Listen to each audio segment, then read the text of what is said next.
Welcome to the Douglas County Manager's Report. I'm Lloyd Higuera. With me is Steve Mokrohiski, Douglas County Manager. Welcome, Steve. Thanks, Lloyd. How are you? I'm well, and how are you doing? I'm doing great. That's good. Yeah. You look great. Thank you. Tanned Feel good, and rested. Hey, yeah, having a great summer. It's been great. Yeah, it has warm all Very warm, but has been very warm. we could use a little rain. Yeah. Do you get out on your bicycle on these real warm days? I try to ride in the morning and I run in the morning. Do it early. Like 6 to 8 a.m. is the best time. I see. Okay. And but it's great. 60, 50, Yeah. 60 degrees. Wonderful. Yeah, no, I take my morning walk. I'm not as athletic as you. At about 8 o'clock. Walking is good. And by the time I'm through, it's just about warm. Yeah. And Yeah. so, yeah. It's time to get it all done. Yeah, exactly. Well, enough about our training regimens. Is there anything else you'd like to ask me about extracurricular activities? No, we'll leap right into the August 2nd meeting of the Douglas County Board of Commissioners. And it was a short meeting. Is this a new precedent here? We've done a pretty good job in the past year of keeping our meetings under 4 hours, regularly under 4 hours, and that's good. We really have not, we've maybe had one when we talk about water consolidation or a big issue like that. Sometimes the budget will take a little while, but yeah, we've done a pretty good job of streamlining these and getting them. I think this meeting was 2 hours. About an hour and a half, actually. It was an hour, about an hour, okay. The one at the lake next in mid-August is going to be rather brief, so that's good. We're getting the people's business taken care of in a timely fashion and still giving people access and opportunity to comment on things. So that's great. A great trend. Yeah, I say. Yeah, we like it. Bravo. Keep it right. up. The next meeting will probably be like 8 hours long since you said that. Yeah, I'll try not to hex it.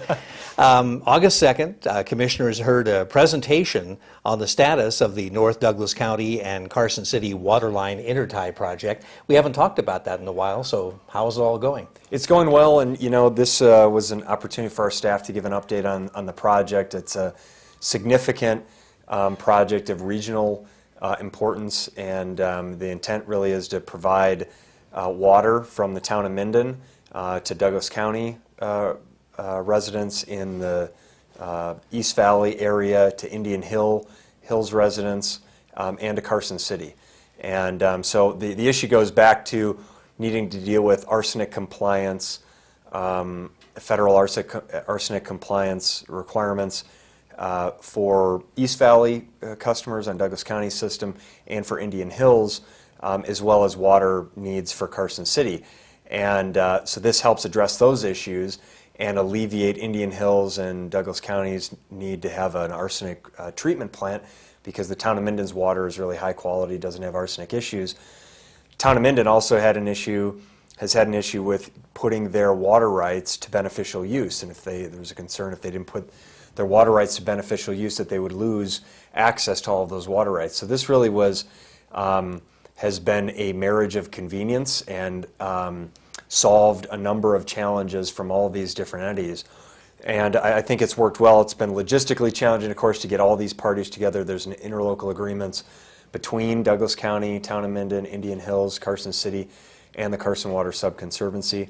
Funding from all of these entities has paid for the project.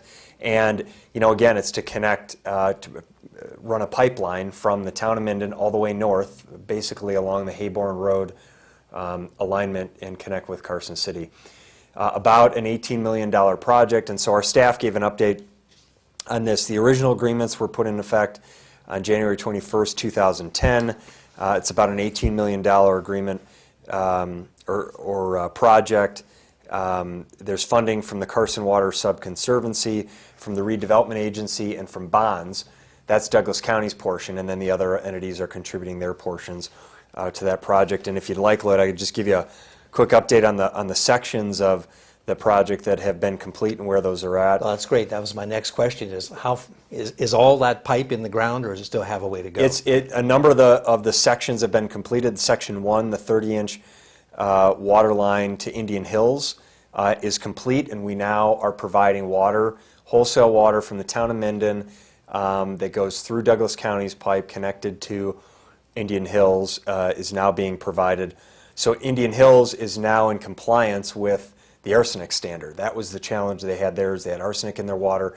They were going to need to build this arsenic treatment plant. At enormous expense. At an enormous expense, greater than, it was believed, greater than the cost of the project to them in this scenario. Sure. So that issue is complete. The Johnson Lane section is complete as well. The North County section, which would connect, from Johnson Lane to Carson City, is under construction now, and is one of the final phases. The North County Booster Pump Station is in the design phase, and then we'll go out to bid, and then award a contract, and construction will begin. And the Town of Minden Hayborn Booster Pump Station is in the bidding phase. Okay. So we're about halfway done or more with construction of the entire project. Again, the North County Booster Pump Station and the Minden Hayborn Booster Pump Station are really the two main pieces that still have to go to construction. The big connection piece is to get our water line connected to Carson City. Once we hit the Carson City line, get the water line connected, and then we start providing water to Carson City, get them online, and then the Town of Minden is capturing the revenue from the sale of the water to Carson City, and it will help alleviate some of the challenges currently with just making the cost model of this work in the short term. So we're making progress. We had a little bit of a hiccup for a while with a private property owner near the North County Sunridge area. We got that resolved. The project is full steam ahead, and we're pleased with progress we've made and where we're headed with it. So the summer of 2013 is when we anticipate being connected with Carson City. A year from now. A year from now. Yeah, this is a huge project, and it really has gone very quickly. It's pretty amazing. Well, you can say that. I don't think, from my perspective, from our seat, it's taken a while, and some of those challenges we talked about. But you're absolutely right, and you're right, Lloyd, that this is a major project of regional significance. Absolutely. Something that we've talked about in the county is it really doesn't get a lot of attention community-wide or regionally, but this is one of those things that years from now people will look back on, I believe, and view this as really a positive thing that the entire area came together to do. You talk about eliminating duplication of service and redundant infrastructure and all those things. This really is that kind of scenario where you've brought four entities together in one regional partnership to provide one of the most important resources that we provide for our residents in water. I'm afraid we do take water for granted, because you turn the tap on, it's there. That's right. But if it wasn't there, we would be in deep trouble. That's right. Yeah, That's it's for sure.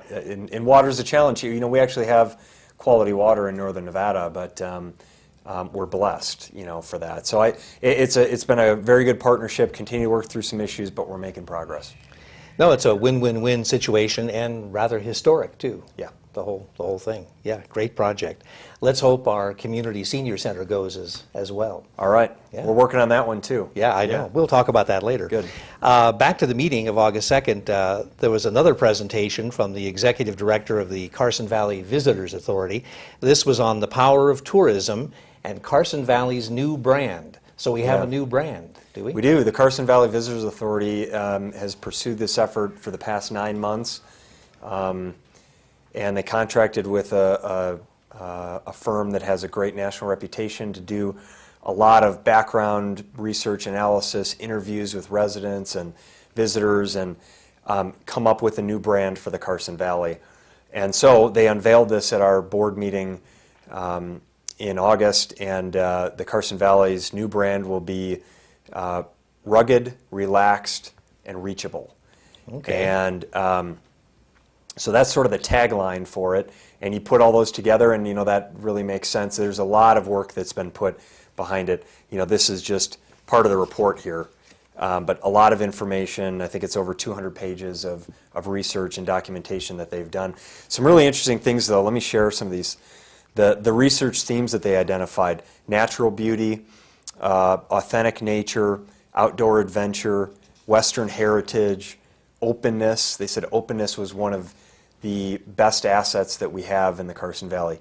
Unprocessed, location and geography, and awareness. Location, geography, awareness were both assets and challenges.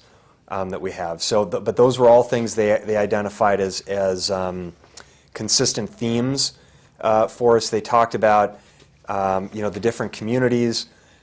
Something that we're now starting to work on that they identified as a challenge as well as an opportunity is the unwalkable corridor in 395. The fact that we have a state highway that cuts right through the Minden-Gardnerville area. You've got truck traffic that goes through there.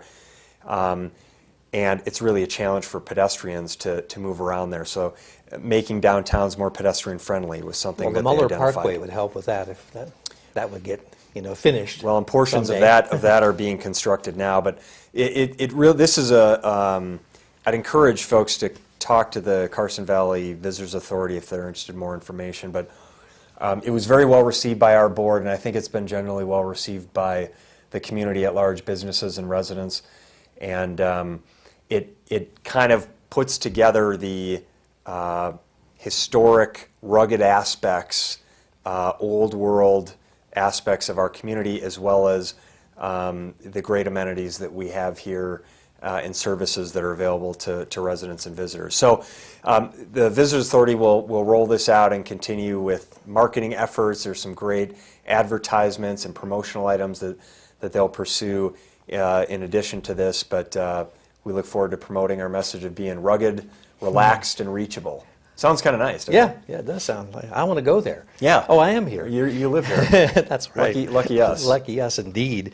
It does kind of sound like incorporated into that are a lot of the goals of the county and the Ascent Douglas program and that. I mean, the trails and the scenery and all those things. So yeah, I mean, you talk about our lands bill.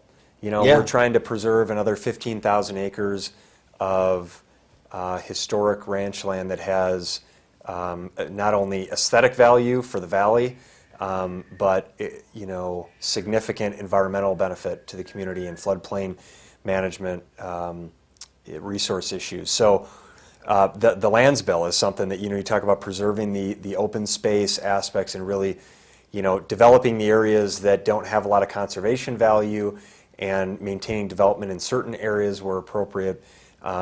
Creating transportation networks that move people along but allow pedestrians to get out and move, and just maintaining sort of the rural outdoor recreation adventure aspects of our community that are the primary reasons that many of us chose to move here. So I think it does capture a lot of what we're doing, and we're working in partnership with the Carson Valley Visitors Authority. My view is, just because Douglas County is a separate entity from the Visitors Authority, it's not our role as Douglas County to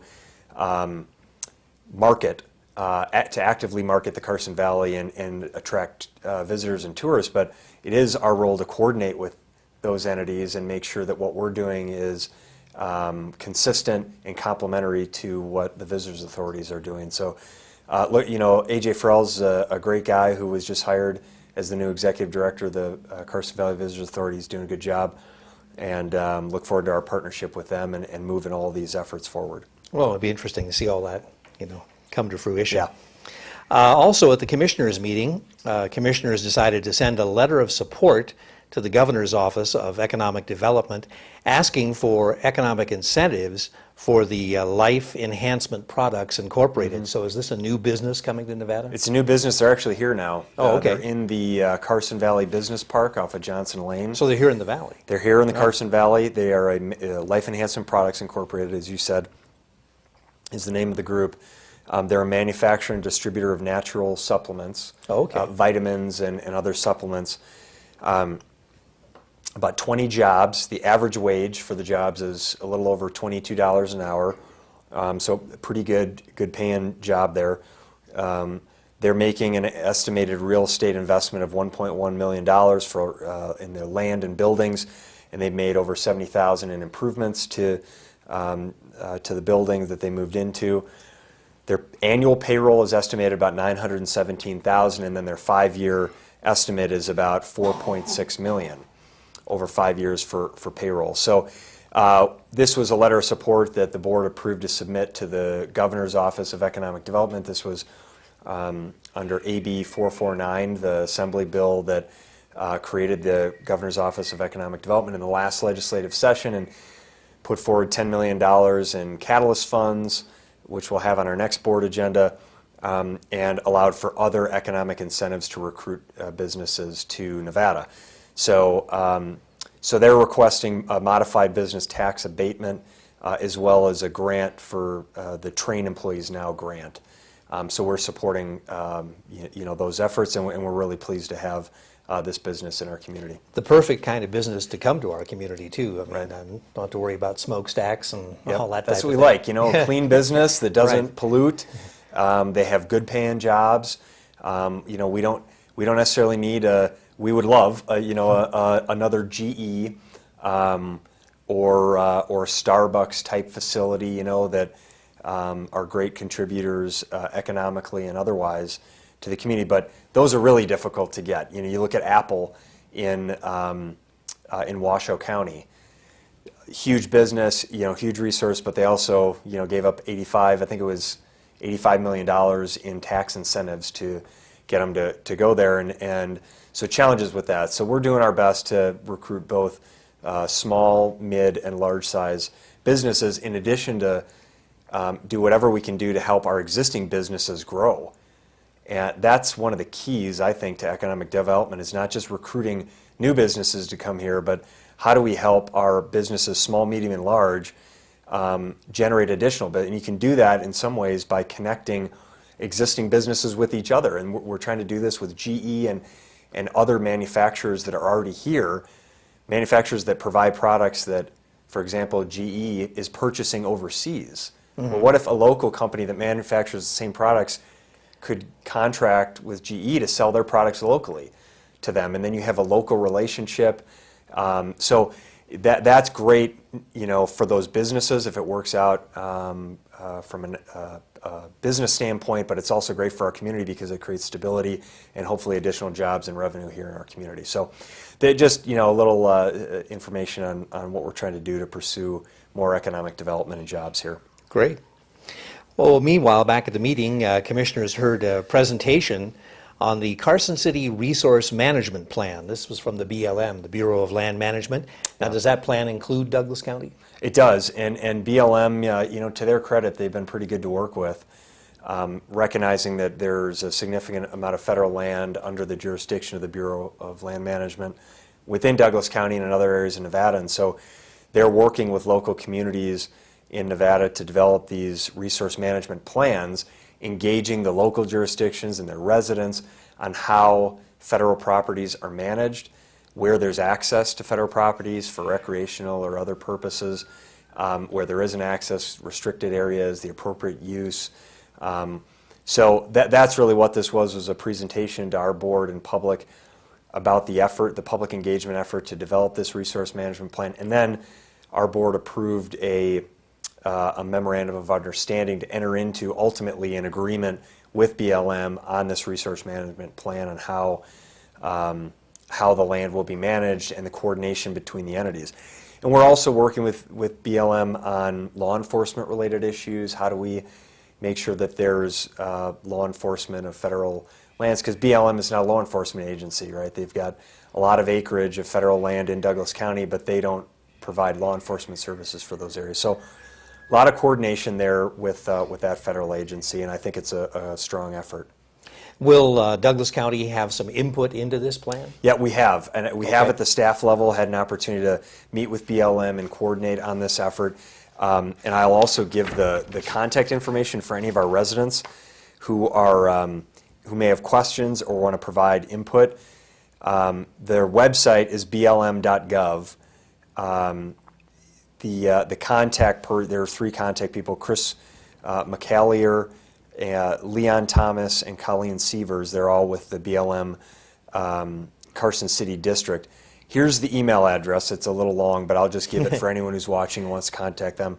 It's BLM_NV_CCDO_RMP@blm.gov. BLM_NV_CCDO_RMP@blm.gov. Did you get that? You're right, it is long, and maybe you should just put a link up on the Yeah, county's you're right. website or something so Yeah. they can they can go But there. there, people, you know, if anyone's interested, they can also contact our community development staff, Right. who's coordinating with BLM on those issues. So, yeah, it's been a good effort, and we're pleased to continue it. How long will it take them to pull that plan together, do you think? They're, Is that a long-term thing? yeah, 2015, I think, was Oh. ultimately when it's going to be done, but there's a lot of other, they're going to have a draft analysis and plan within the next 9 months, I believe. They're going through kind of the public comment period now. So it'll be, you know, an effort over the course of the next couple years to ultimately develop that plan. Okay. Well, that pretty well covers the agenda for August 2nd. The next meeting coming up is August 16, and commissioners will meet up at Lake Tahoe at that time. Do you have a little preview for us of what we can look for? We do. We have a draft agenda at this point, as of this taping, that has been developed, and this will be a relatively short meeting, probably a couple hours. We'll have a presentation from Leo Drozdoff, who is the director of the State Department of Conservation and Natural Resources, and he'll be talking about this by-state regional plan update consultation effort that was done on the regional plan, the Lake Tahoe regional plan, through the Tahoe Regional Planning Agency. I participated in this effort. It was by-state between California and Nevada, local officials, business representatives, environmental activists who all came together to try and work through contentious issues or issues of disagreement on the Tahoe Regional Plan.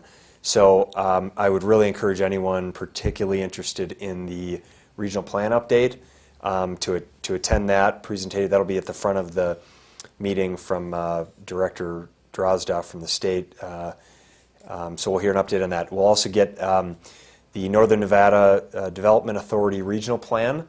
So if anyone's interested in the economic development plan for the Northern Nevada region, that will be presented, and that'll be a great item. And then we'll have a presentation from Carson City Health and Human Services and Douglas County Social Services on our regional partnership for our community health activities. Carson City is now providing health services for Douglas County residents. It's a contract that we're doing there, so another sort of reducing duplication of services regional partnership initiative. And then we'll also have the Catalyst Fund. We talked about that Governor's Office of Economic Development Catalyst Funds. We'll talk about that, and then a technology assessment contract that we're going to be looking at all of our technology services we provide in the county and how can we continue to improve upon those. So that'll be the August 16th meeting. Up at Lake Tahoe. Up at Lake Tahoe. Okay.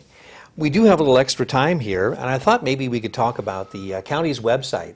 Lots of things going on there, and I really want to encourage people to check out douglascountynv.gov, and more is coming. Right. And in fact, I guess a couple of meetings ago we had an update on the website, but even since then, a lot has been Yeah, happening. I mean, almost on a daily basis and a weekly basis, we're making improvements to the website, and so I think what we have right now is far superior than what we had before, but there are a lot of other capabilities. We want to get more involved in social media tools that are available to us. One of them is YouTube. Right. And we are taking advantage of it. We are putting the county manager reports, which typically have been on cable access. And so for those Douglas County residents who don't have cable and maybe on DirecTV or don't have any cable access or DirecTV, you now can access the county manager reports, get a summary of the board meetings online. We have a Douglas County YouTube page that you've set up. We'll link that to our website so people can watch this online rather than being dependent on cable television. We also, we've made a real push over the past year to get more public information out about who we are, what we do, why we do it, where your tax dollars are spent, why they're spent there, and just make information about what Douglas County does, how we do it, how we spend money, more accessible and transparent to our residents and anyone who's interested. So we're using our website as a way to get a lot of this information out. So we've developed, this is what we call a media kit, and it's kind of a profile of Douglas County, and it just talks about, hey, this is who we are as a community, kind of some statistics and information about local businesses and attractions and contact information. So this is good for visitors or businesses who are maybe looking to relocate here, or anybody who wants to promote Douglas County or talk about who we are and what we do in general. Now, this is very nicely done. This is on the website. It's on the website. But also, is it available like in this same Hard form? copies. You can get it in the county manager's office. We made it available at the board meetings, and you can get it on our website. I can see where a lot of people in business in the community would like to have this piece to be able to give to their customers and that type of thing. Is it available for that kind of distribution? Or it is for anybody who wants it. Uh-huh. We can make copies of it, and that's the intent. Is hey, this is our contribution to help capture some information about who Douglas County, who we are as a community, what we do. A lot of pictures in this document. It's almost all pictures. And just a little bit of information about our history and our profile and the number of residents and our geography and median home price and the fact that we're the healthiest county in the state of Nevada 3 years running. So it's a promotional type thing. And anyone who's interested in this, we can make copies. And we'll also, as I go out and as commissioners and others go out and talk to community groups, we'll make this available to them. The other thing that we just completed is what we were calling a budget in brief. So we have if you're interested in the detail of our annual budget, there's a budget document that's about this thick. And you're welcome to that. It's available to the public, and we'll give it to you, and you can sift through all that information. But if you're just interested in a snapshot about where the money is coming from and where the money is going in sort of easy to understand terms, this is our budget in brief, and it's just a three-folded thing here that talks about the various funds in the county and why we have these different funds and what they're used for, the total dollar amount within these funds, and we have here where the money comes from, our revenues, where the money goes, our expenses. In the general fund we focus on here. We talk about the factors that shaped the current year's budget, what were the challenges and how do we solve the problem. We talk about our 5-year financial forecast and long-range financial planning. Then we have our strategic plan information on the back. So, quick snapshot. This is on the online. website too. This is online, and you can pick this up at our office, hard copies. Anyone who's interested. So that's yours, Lloyd. Oh, thank you. Happy birthday. Yeah, I'll be reading this evening. Okay. You know what I'm going to be doing. Yeah, right. So, and then our newsletter that we talk about here, that we do on a monthly basis. And this is kind of update on just interesting things that are going on. Some of them are challenges we're dealing with. Some of them are positive activities and opportunities we're pursuing. So, and we do some pictures and things in here. So all of these things will be, and they're all available on the website now. We're going to create a page where the county manager's report, 30-minute report that we're doing here, as well as these documents are all accessible on one page, linked from the home page, really easy to get to. And the intent is you can always have more information. You can always ask us for more detail. But we at least want you, as residents and visitors and businesses, to get access to what we think is the most important information and things going on in our community. So we hope that people like it. I think it's been well received so far, and we're going to make it as easily accessible to people as possible. No, that's great. So if you haven't checked out douglascountynv.gov, you should, because there's lots and lots of information, and that is growing every day. Well, Steve, our time has passed. And I had thank fun, you. Lloyd. Thanks for having me. I enjoyed it, and I appreciate you coming here and telling us about what actions were taken by the Douglas County Board of Commissioners. That's what we do here on the County Manager's Report. I'm Lloyd Higuera for Steve Mokrohysky, and we'll see you next time on the County Manager's Report.